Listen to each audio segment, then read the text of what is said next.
Hi and welcome to the Journalism Salute. I'm Mark Simon. In each episode, we'll talk to or about an interesting person or organization related to journalism. The intent is to show that journalists are not the enemy of the people. Thank you for listening. On today's show, we're joined by Richard Davies. When you hear his voice, you may say, sounds familiar.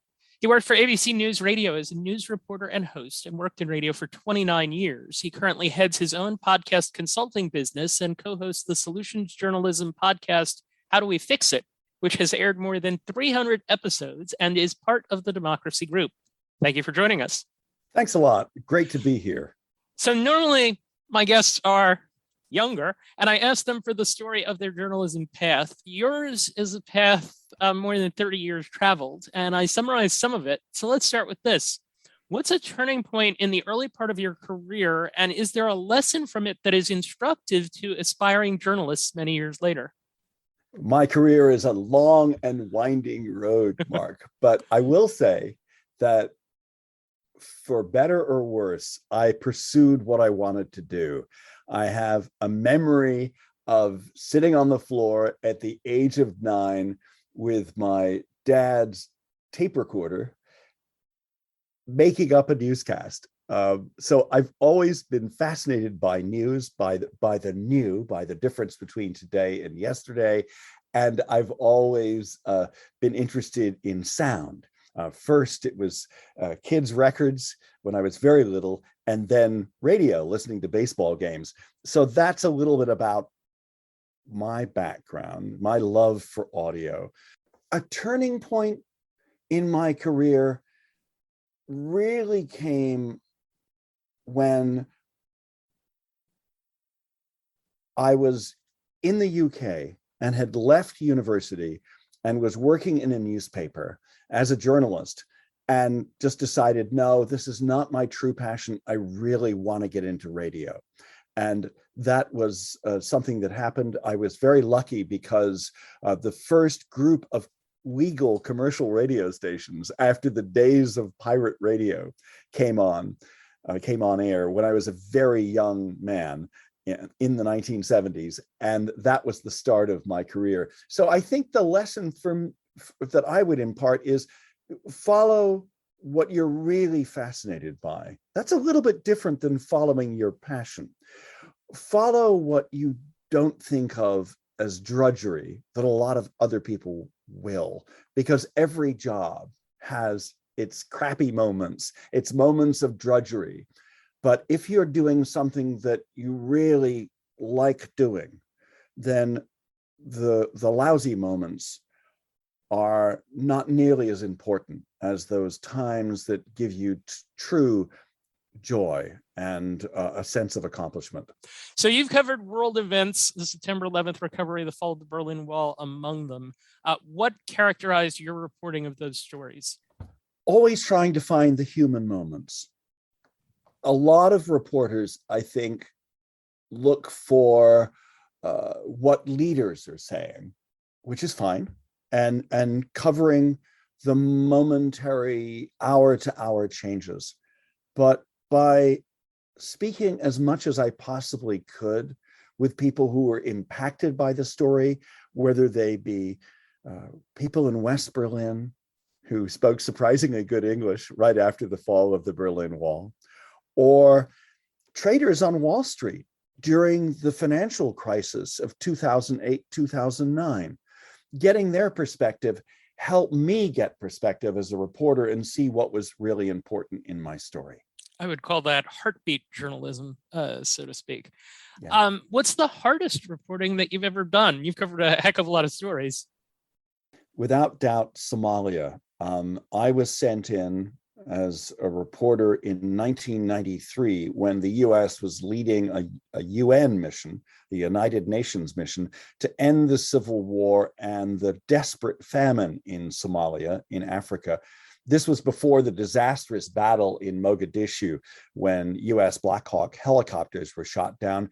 My frustration was that we were in a reporting compound and had virtually no links or ties or ways of speaking with Somalian people who really did not want the US in Mogadishu, in their capital city, and were highly suspicious of us. And I found it extremely difficult to report that story fairly or from any sense of perspective that I could bring, actually having traveled thousands of miles to be there. Can you give us a sense of, like, on a practical level, what you had to do when you were out there? Yeah, we were in a very heavily guarded compound. I was told one morning that overnight there had been a gun battle, which I'd slept through, outside the compound where 2 people were killed. So we were hunkered down. And what I was really doing was just relying on news releases from the military. And that's incredibly frustrating because I could have done that back in New York. The only thing I really had in that reporting assignment was the dateline and not the sense of what the people around me in that city were going through. This hits a little more one-on-one with people. You've done a lot of business and personal finance reporting. What characterizes your work in that area? Well, what I was trying to do with my business and personal finance reporting was make it relatable, because there's this real divide, I think, between the financial community and the rest of us. And yet money is very important.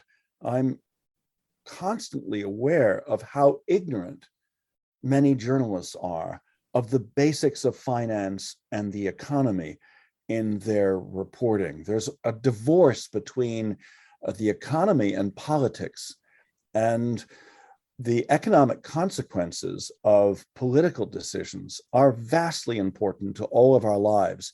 So what I tried to do was to make finance and the economy relatable to people by using specific examples. And this gets us back to the heartbeat journalism aspect of things. Can you give a couple of examples, or just one example of how you did that? Yeah, I did a daily report called It's Your Money for ABC News Radio for a number of years, in around, I think it was from like 2009 to 2015. And in those brief reports for commercial radio, I took a story every day and tried to explain why it was important. For instance, if you're a saver, the fall at the time in interest rates, what that meant to your savings. It's essentially wiped out the interest on your savings in many cases. The stock market, the fact that about half of Americans have savings in the stock market, either through their 401ks or through individual investments or just general savings, explaining why the ups and downs in the stock market were of importance to people. Those are 2 examples. I know that language and precision with language are things that are very important to you. What is a secret to summarizing that sort of information? Yeah, that's a great question. I think I've always worked when I was in radio, in commercial radio, where I had very little time to explain a story. And that constant discipline of sometimes explaining quite complicated concepts in less than a minute gave me my love of precision in language. I don't think there are many geniuses in the world. I think that most of us who are pretty good at what we do are only good because we do it over and over and over again. And as you mentioned, I worked at ABC News full time as a correspondent on air, as a reporter, and as a show host for about 3 decades. And just the daily rigor and the daily delights of that experience helped me to be more precise in my language. It's one of those things, they talk about 10,000 hours. You've probably done 10,000 reports in your time. I probably have. Yeah, exactly. Now, with that, you're someone who, as I said before, a little older than our typical guests, but you are very into the idea of celebrating new ideas and fresh thinking. What are some examples of that? I think too often we are stuck in the current narrative, whether that is, red versus blue in politics, or black versus white in race, or right versus wrong. We have a very narrow way, very often, of judging others and looking at stories. So I've really been propelled by curiosity to try and find new ways of thinking. And that has become very fruitful in my podcast career, which began 6 years ago in 2015 after I left ABC News. I just felt that I'd been working for a long time for a great employer, but nevertheless a large employer who told me what stories to cover to a considerable extent. And I worked in a very specific culture. By launching a podcast, and now several podcasts, I am my own program director. So I was able to pursue a lot of new ideas and fresh thinking through the podcast that I launched in 2015 called How Do We Fix It? Yeah, I was going to ask my next question. Explain the concept of the show. The idea is that both Jim Meigs, my co-host, and I are longtime journalists. Jim spent a long career in magazines. I've been in radio. And both of us came out of mainstream media thinking that reporters usually do a fairly good job of covering the who, what, when, and why of a story. But there's very little coverage of now what. What do we do with this information? What are some solutions that we could consider or ask about? And the difference between How Do We Fix It and most other podcasts is that every expert guest that we have on, and we've had about 330 shows so far, every guest, we say, okay, we're going to ask you for your views about the problem that you're highlighting or that you want to talk about, but then we're going to ask you some ideas about potential solutions. And that's really what we're doing. The show is also a friendship between Jim and I. Jim is a little bit more, he's considerably more conservative than I am. I'm more liberal than he is, but we try to learn from each other.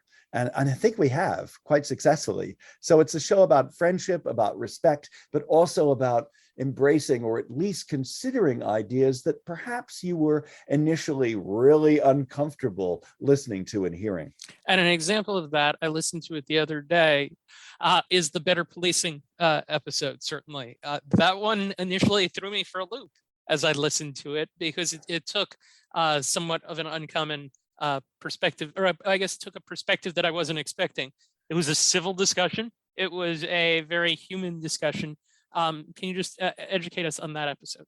Yeah, thanks, Mark, for listening and noting that. Our guest was Nakima Levy-Armstrong, and she's a community activist and a lawyer, a civil rights lawyer in Minneapolis.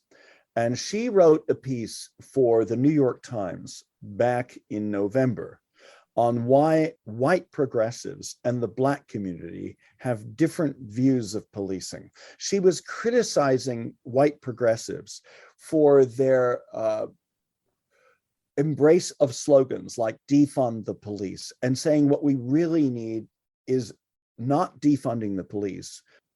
Black communities that face high rates of violent crime need help from the police. They need protection, but they also need a police force that's well-trained and not racist, and that takes on these matters in a much more professional way than is often the case, and certainly was the case with the murder of George Floyd and some of the other outrageous forms of behavior that we've had a lot of coverage of.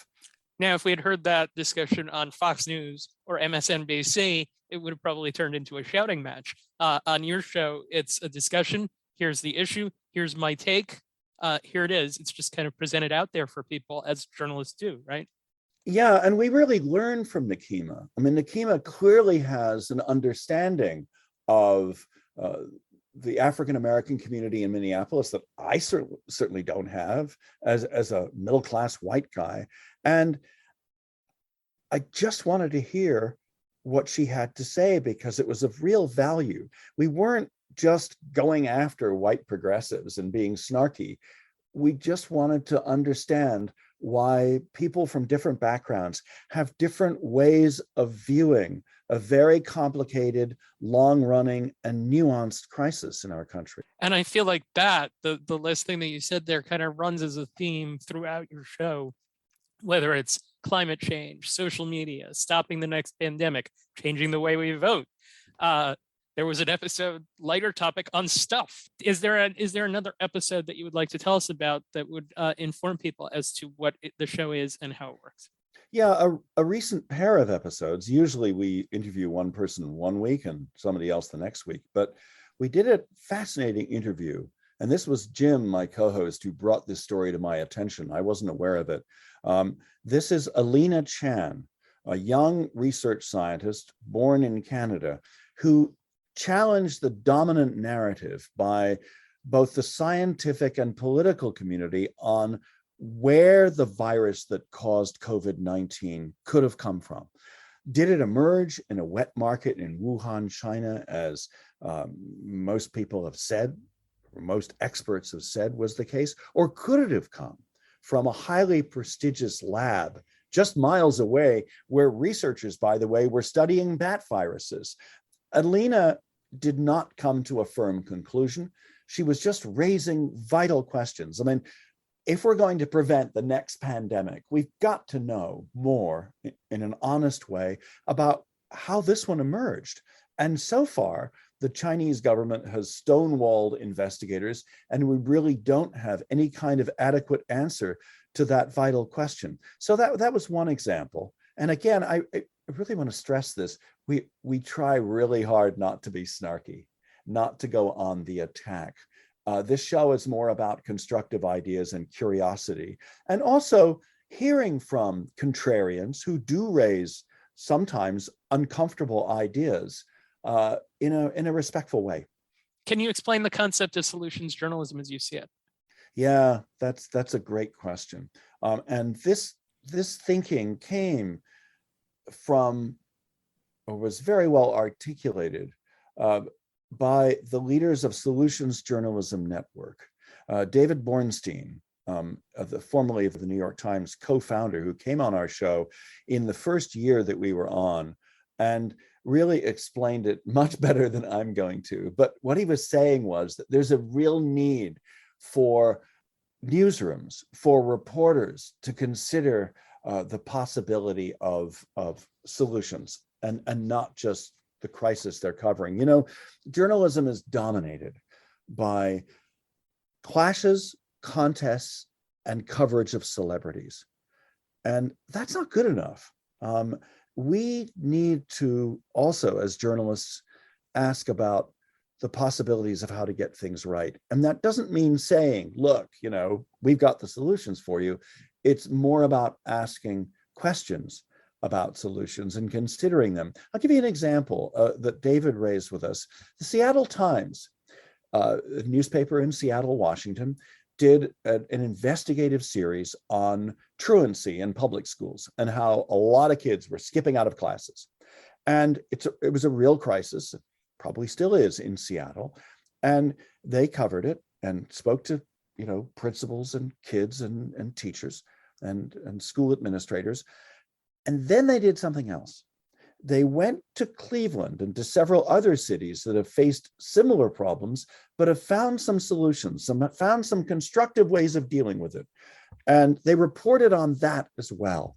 And that's really what I'm talking about, is solutions journalism. It's not just simply a Hallmark card view of, oh, you know, things are great over there. You know, we just have to implement their ideas and everything will be fine and rosy. No, it's saying that as journalists, you know, we shouldn't just have investigative units in newsrooms. There should also be solutions units too. One of the things that I know that you like talking about with that is one that I value too, and it's how the spoken word is often devalued by sloppy speech. You see it in everything. I deal with it in sports writing on a daily basis. You see it in politics every minute of every day. What's an example that gets you particularly worked up? Oh, there are loads of them. There are loads of them. I write a blog, which I haven't been very disciplined about, but they're on Medium and on a few other sites. The blog is called Here, which is HERE and HEAR. And a lot of it deals with precision in language. One of the things that's driving me nuts at the moment is when people say, to be honest. And it's like, oh, you mean you've not been honest until now? There are silly catchphrases. Another one that drives me crazy is when every answer to a question starts with the word so. What do you think about this? So, another filler words are unnecessary.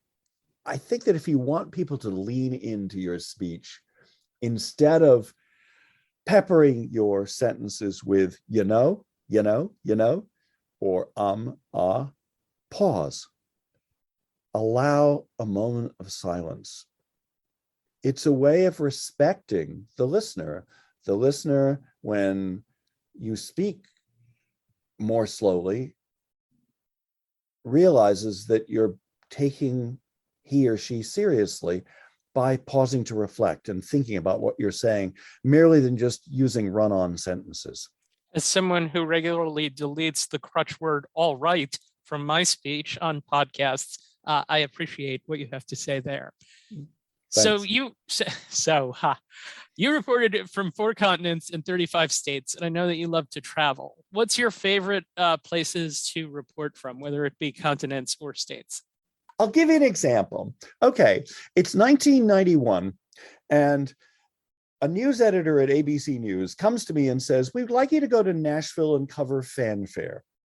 Fanfare is an annual event, or was an annual event before coronavirus, where country music fans come and meet country stars. It's kind of very democratic and something that would never happen in rock music or in many other forms of mass entertainment. And fans paid, $50-$60 for 3 or 4 days. And this is during the early summer before it gets too crazy hot in Nashville. And there would be tents set up, and people like Garth Brooks and Randy Travis and other huge stars would come and sit at the table and sign cards and autographs and explain and exchange pleasantries with fans face to face. And often these stars, including Reba McEntire, some very big names, would spend hours and hours in often a pretty hot tent, just at a table, chatting with their fans. And I thought this was really lovely. And it made me realize that country music, which was not a form of entertainment that I was at all interested in, had something special going on.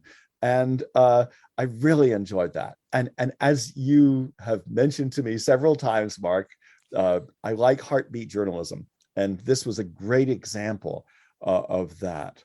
And it surprised me. And I found it delightful. So I like going very much to Nashville. Another place I enjoy going to is Miami. Miami is a gem of a city, fascinating place with so many different cultures and a lot of really interesting people. But those are just 2 examples. Overseas, I like traveling to England because I spent 20 years living there. And so I enjoy going back and speaking not only with friends and with interview subjects, but also with members of my family. To continue the optimistic tone here, why should we feel, or the positive tone here, why should we feel optimistic for the future of journalism? Oh, I hope that we should, because I think most journalists are really curious and well-intentioned. And I think that they're trying to do their best, often in very trying circumstances. I don't know who said it, but somebody said journalism is the first draft of history. And that first draft often needs correcting, understandably, because journalists, especially in this time of the internet and 24/7 cable television, journalists are being asked to report instantly, often on very difficult and complex matters. And the first take might be wrong. So I would hope that journalists combine curiosity and humility in their practice, perhaps more than they do sometimes. But yeah, it's like everything else. I think it's so easy from the outside to be cynical. But most professionals in most fields, including airline pilots and doctors, and yes, even journalists, are trying to do their best, often in difficult circumstances where things are constantly changing. And in the case of newspaper journalists, they are very underfunded. They're not particularly well paid. And because of the decline in printed newspaper circulation and classical advertising, which was the bread and butter of revenue for newspapers, they're often being asked to do a lot more with less than they used to. With 30 plus years of experience, you certainly can lend an expertise to those that are listening on questions. What is the best way to draw out the best answer in the people that you're interviewing? I'm the how do you feel guy. When I was covering presidential campaigns in the 90s and the early 2000s, at news events, when there were news conferences, press availabilities by the candidates, I was the guy who would typically ask, how do you feel? And often that question had two responses. One from my fellow journalists who would look at me and kind of shake their heads and roll their eyes and go, oh, what an idiotic question.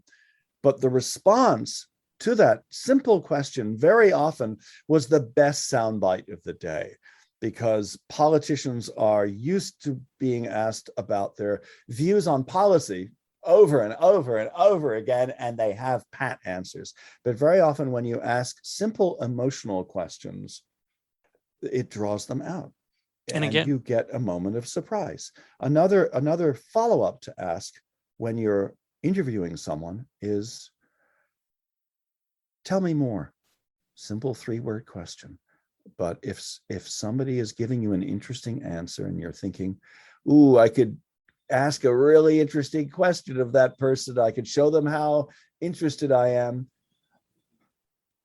don't try and impress the person you're interviewing. You're doing this for your audience. So tell me more is often a really great follow-up.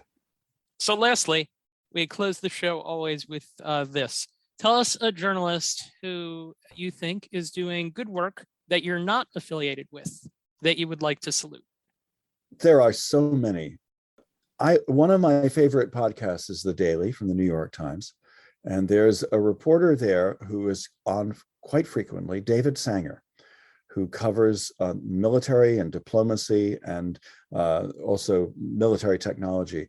And I very much admire not only his precision and his curiosity and his humility, but also his just great joy in what he is lucky enough to be doing, which is reporting and explaining to the public in a way that he considers to be a great privilege. And we are privileged as journalists. So that's just one of countless examples. There are many more. That seems like a good one to close on, certainly. Richard Davies, the co-host of How Do We Fix It? Thank you for taking the time to join us. Mark, thanks very much for reaching out to me. So, Richard, how do you describe How Do We Fix It? Serious. Playful. Open-minded. Argumentative. Liberal-leaning. Libertarian. Oh, we don't always have the same politics. But we do agree on this. For every problem, there ought to be a solution. A smart solution. We talk solutions on How Do We Fix It? With Jim Meggs and Richard Davies. How do we fix it? Thank you for listening to the Journalism Salute. Please let us know what you think of the show. You can find us on Twitter @JournalismPod, and you can email us at journalismsalute@gmail.com.